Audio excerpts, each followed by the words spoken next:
All right, this is the conservation of momentum and collisions slides.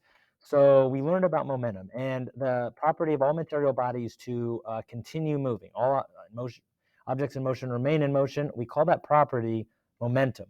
So we know that momentum is the product of mass and velocity. It is a vector quantity, which means it has direction, and the unit for momentum is kilogram meters per second.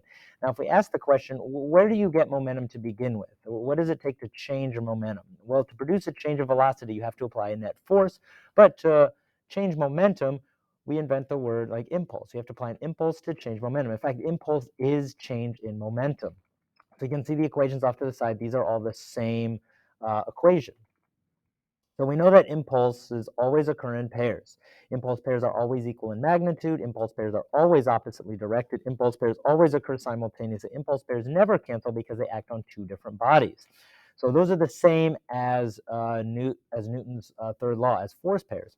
Now, here's a question. Why do cars have airbags? So if we look at airbags, we know that which experience a greater change in velocity, both of them have the same scenario. They're going to come to rest.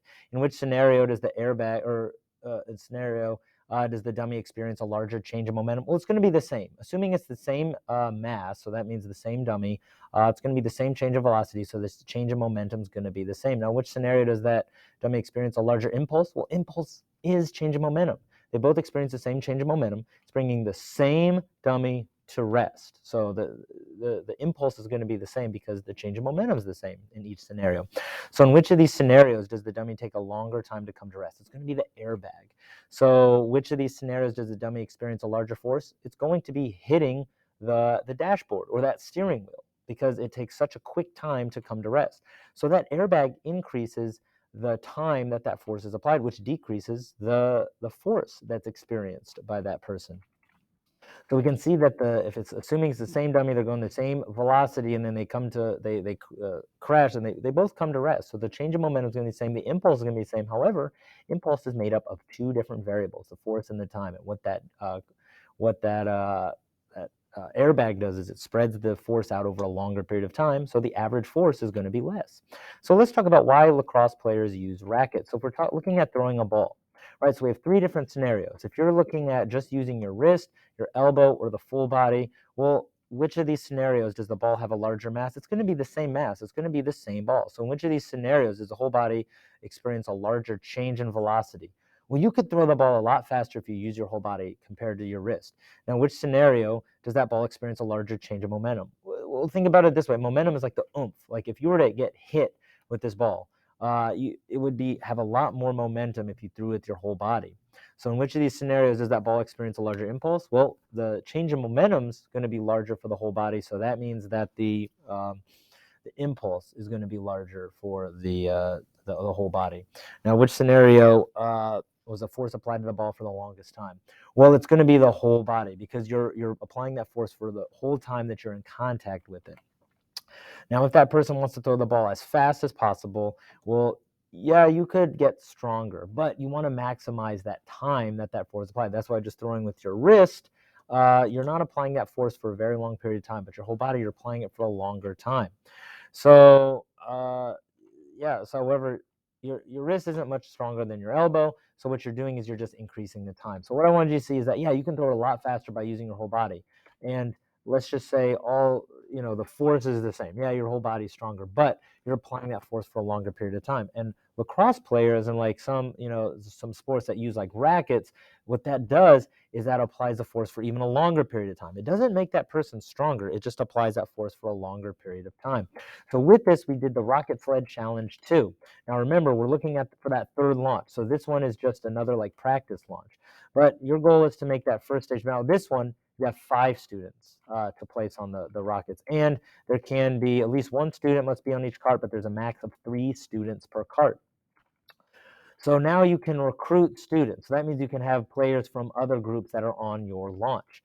So the questions that I was asking is, what's your team strategy to maximize the magnitude of force applied to the front cart to get the front cart to go the furthest this launch? So what we came up with was that your legs are stronger than your arms. You want to apply that force with your legs. Now, what's the team strategy to maximize the time the force is applied? Well, you want to pull your legs back as far as you can, or You want to have the tallest person pushing because they're going to be able to push through a longer period of time. That's what you want to maximize because that's going to maximize the impulse applied to that front cart. So this was the scoreboard for that second launch. Now, if we ask the questions, okay, the first two are just about that launch specifically. Well, during the launch, which cart, middle or front, experience a larger force and magnitude? Well, think back to Newton's third law. For every action, there's an equal and opposite reaction. It's going to be the same force. During the launch, which cart, that middle or the front, applied the force first? Well, it's going to, force pairs are simultaneous. They happen at the same time. Which cart applied the force for a longer period of time? Well, force pairs are simultaneous. They applied that force for the same amount of time. Which cart experienced a larger impulse? Well, it's going to be the same because impulse pairs are the same because you applied the force for the same force for the same amount of time. The impulse is going to be the same. Now, which cart experiences a larger change in momentum? Well, the same. Impulse is change in momentum. However, here's the difference though. Which cart experiences a larger change of velocity? It's going to be that front cart because, well, momentum is mass and velocity. So that front cart has a lower mass, which means it's going to experience a larger change in velocity.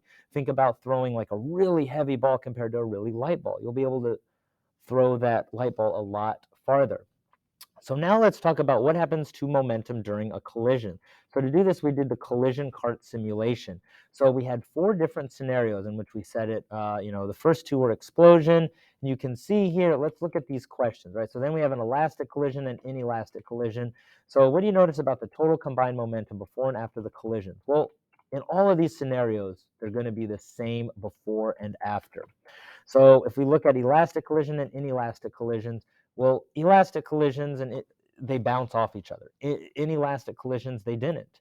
And how are they similar? Well, in both of them, the momentum is conserved. We have the same momentum, total momentum before and after.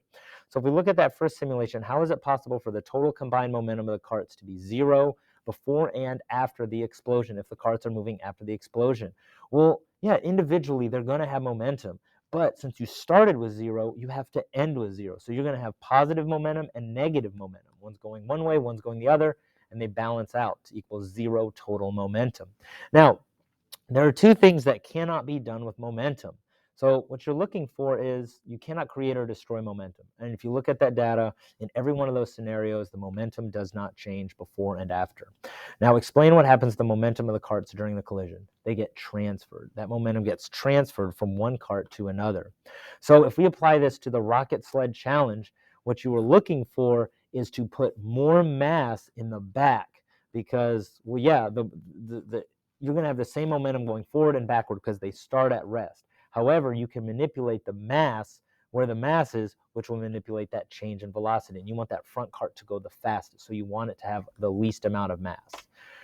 So with that, we learned about the law of conservation of momentum that states when you have an isolated system with no external forces, the initial total momentum of objects before a collision equals the final total momentum of the objects after the collision. In other words, momentum cannot be created or destroyed. It can only be transferred from one place to another. So momentum's like cash in a room, right? You have all these people, you can put a finite number on the amount of money in that room. Now, people can accidentally drop money or give other people money, but the total amount will remain the same, but where that money is, that can change. So if we look at billiard balls, well, that cue ball that's headed towards those unbroken balls, well, it's going to have momentum because it has mass and velocity. Well, the unbroken billiard balls that aren't moving do not have momentum. Now, what can you say about the total momentum of all the billiard balls on the table when comparing before and after the break? Well, it's going to be the same momentum before and after the collision. You cannot create or destroy momentum. So what's happening to that momentum? Well, all that momentum's in that white cue ball. Once they collide during that collision, well, it's going to transfer that momentum to those different balls. And then it's going to, as they bounce off each other, that's going to transfer that momentum. But the total amount remains the same. So let's take a look at what is the difference between elastic and inelastic collisions. So a collision is any interaction that produces a change in momentum of an object. Now, the 2 types of collisions we're going to talk about are elastic and inelastic. So elastic collisions, there's no lasting deformation, there's no heat generated, no sound generated. Objects tend to bounce off each other. Now, there's no such thing as a perfectly elastic collision. Even like a ball, like a really bouncy ball bouncing off of something, some of that energy is going to get lost to like sound and heat. And we'll get to that when we talk about energy. But we can get close enough. So billiard balls striking each other, tennis ball striking a tennis racket, bouncy ball, bumper cars and amusement park. I just like to think of it as there's no lasting deformation. Those objects tend to bounce off each other. Now, in inelastic collision, there's permanent deformation, generation heat, generation of sound. Objects tend to stick together. So, like a piece of spaghetti being thrown at a wall, they sort of stick together. A glass dropped on the hard floor, where there's permanent deformation once that glass shatters. Two football players tackling each other, where they kind of grab each other and stick together. So, hopefully, there's no permanent deformation, but they do grab each other and they stick together. Two cars colliding into each other. Well, there's going to be permanent deformation. They might bounce a little bit, but there is going to be permanent deformation. So, like I said, there's no such, like, all collisions have a little bit of inelastic properties. And we can say, well, we're close to one side of the spectrum or the other, but there's no such thing as a perfectly elastic or inelastic collision. There's going to be some properties of each. So let's take a look at some examples, like a water balloon hitting the face. So what would this collision be considered, elastic or inelastic? Well, I would consider this inelastic because there's permanent deformation. That balloon explodes, so there's permanent deformation. Now, what can you say about the the combined total momentum of all the objects when comparing before and after the break? Well, there's going to be the same momentum before and after. You cannot create or destroy momentum. Now, what happens to that momentum? We can see here that person's head is at rest. And then once that balloon hits, it's going to transfer. And then the balloon pops. And then the water goes everywhere. But that momentum is conserved, right? The total amount of momentum before equals the total amount of momentum afterward. So let's look at Newton's cradle. So I would consider this an elastic collision because there's no permanent deformation and those objects sort of tend to bounce off of each other. Now, the total momentum before and after, well, it's going to be the same. It's going to be the same amount because, well, it's you cannot create or destroy momentum, but the momentum gets transferred from one side to the other. That momentum's still there, just like money in this room. So, just as a final thought, remember there is too much unknown in the universe to take a break from learning. Get out there and question everything.